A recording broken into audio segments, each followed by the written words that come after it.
আল্লাহ রাব্বুল আলামিন কোরআনুল কারীমে বলেছেন, ইন্নামাল খামরু ওয়াল মাইসিরু ওয়াল আনসাবু ওয়াল আজলামু রিজসুম মিন আমালিশ শাইতান।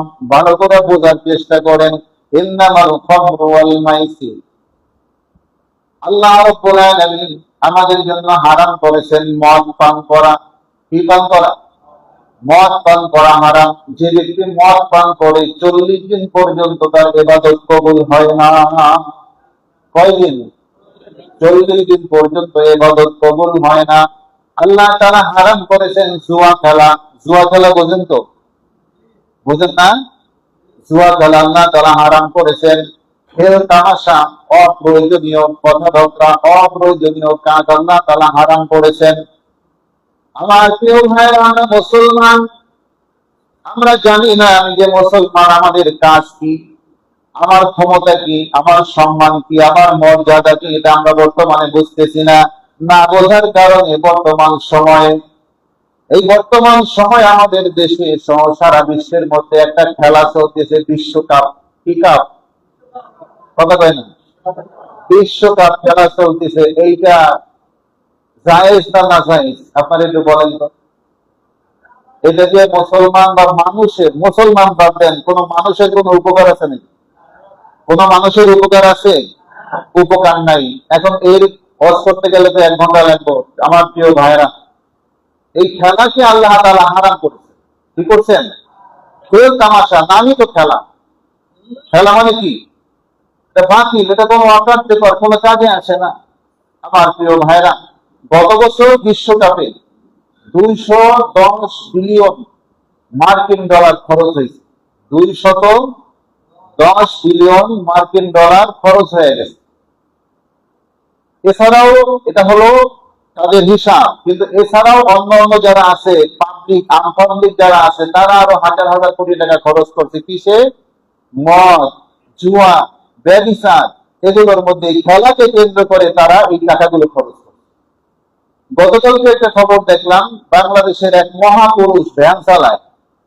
উনি ওনার বউর নাম দিয়ে কিস্তিতে 50,000 টাকা উঠাইয়া তারপরে আর্জেন্টিনার বিশাল এক পতাকা বানাইছে, মানে দেশকে উদ্ধার করে ফেলাইছে।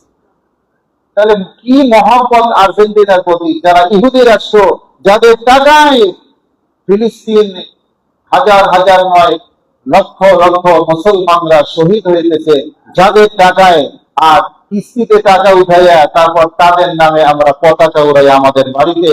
কোন মুসলমান যার মধ্যে ঈমান আছে, তাদের বাড়িতে ইহুদিদের, নাসারাদের পতাকা উঠতে পারে না, পারে না, পারে না। অন্য ধর্মের যারা আছেন তাদের জন্য আমাদের কোনো কথা নাই, এটা তাদের ব্যাপার, তারা যা মনে চায় তাই করবে। কিন্তু মুসলমান হয়ে আপনি এই কাজ করবেন, আপনার ফল কি?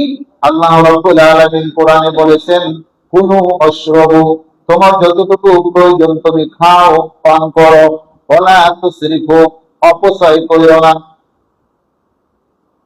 ইন্নাহু লা ইউহিব্বুল মুসরিফিন, অপচয় যারা করে আমি আল্লাহ তাআলা তাদেরকে ভালোবাসি না। আল্লাহ তাআলা অপচয়কারীকে কি করে না? ভালোবাসে না। ইন্নাল মুবাযযিরিনা কানা ইখওয়ানা শায়াতিন, সূরা বনী ইসরাঈল। আল্লাহ বলে যারা অপচয় করে তারা হলো শয়তানের ভাই। তারা কি? শয়তানের ভাই। তাই কোরআনুল কারীমে আল্লাহ বলেন, মদ খাওয়া, জুয়া খেলা, জিনা ব্যভিচার করা, অপচয় করা রিজসুম মিন আমালিশ শাইতান, এটা হলো শয়তানের আমল বা শয়তানের কাজ। এটা কিসের কাজ? শয়তানের কাজ। কে বলছে? কোন পিশাব বলছে নাকি? কোন মাওলানা মুহাদ্দিস বলছে? কে বলছে? স্বয়ং আল্লাহ তাআলা বলছেন এটা শয়তানের কাজ। তাহলে আপনি মুসলমান হইয়া আপনি কিভাবে শয়তানের কাজ করেন? কিভাবে আপনার বাড়িতে ইহুদি নাসারাদের পতাকা উঠায়? ঢাকায় লা ইলাহা ইল্লাল্লাহ মুহাম্মাদুর রাসূলুল্লাহ সাল্লাল্লাহু আলাইহি ওয়াসাল্লাম কালিমা খচিত পতাকা উড়াইতেছিল। রাস্তার মাঝখানে যে ডিভাইডেড আছে না, বা কি বলে ডিভাইডেড, তো ওর উপরে যে গ্রিল দেওয়া, গ্রিলের উপরে টানাইতেছিল, ওগুলা বাতাসে উঠতেছিল।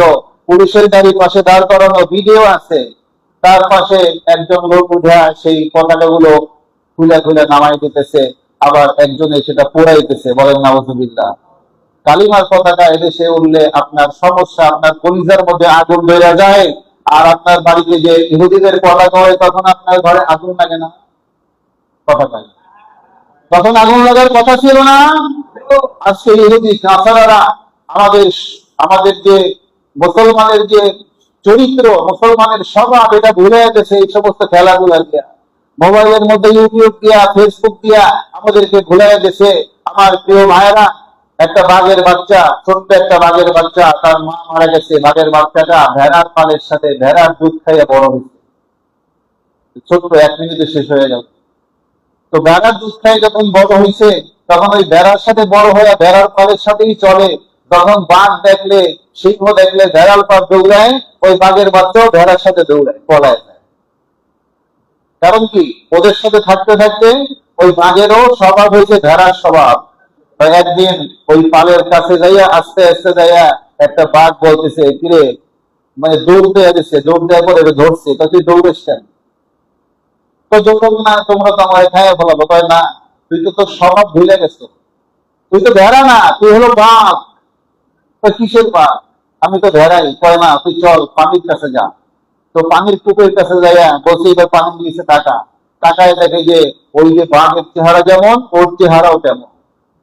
তো তুই তো নিজের স্বভাব থেকে তো ভুলে গেছো, ওদের সাথে থাকতে থাকতে তুই নিজের স্বভাব ভুলে গেছো। আজকে ভেড়া তোরে দেখলে দৌড়াইবো, অথচ তুই ভেড়ার সাথে আমারও দেখলে দৌড়াও।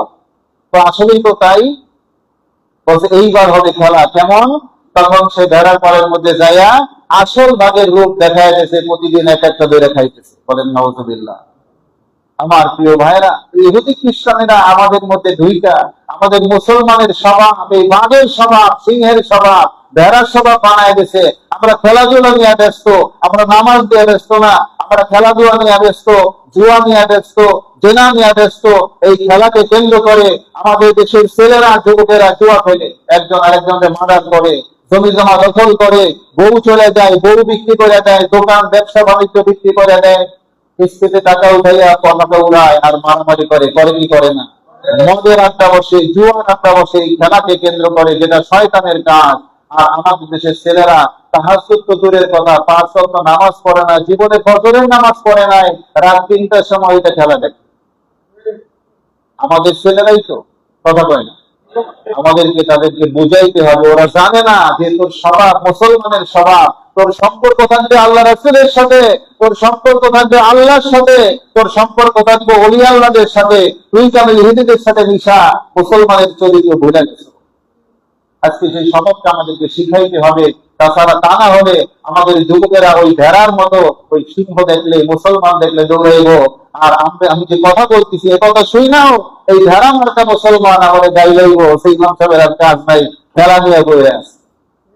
ওরে ভাই, তুই পাপের মধ্যে ডুবা থাকলে তুই আল্লাহর কাছে মাফ পাবি কিভাবে? যদি পাপের মধ্যে ডুবা একটার পর একটা পাপ তোর মধ্যে জড়াইতে থাকবে, তুই তো আল্লাহ রাসূলকেও পাবি না, আল্লাহ রাসূলের সত্য তরিকাও পাবি না, আল্লাহ তাআলাকে যা পাওয়ার কোনো সম্ভাবনা নাই। তাই এই পাপ থেকে বের হয়ে তওবা করে আল্লাহ রাসূলের পথে চলতে হবে। ঠিক কিনা বলেন? সবাই রাজি আছেন তো?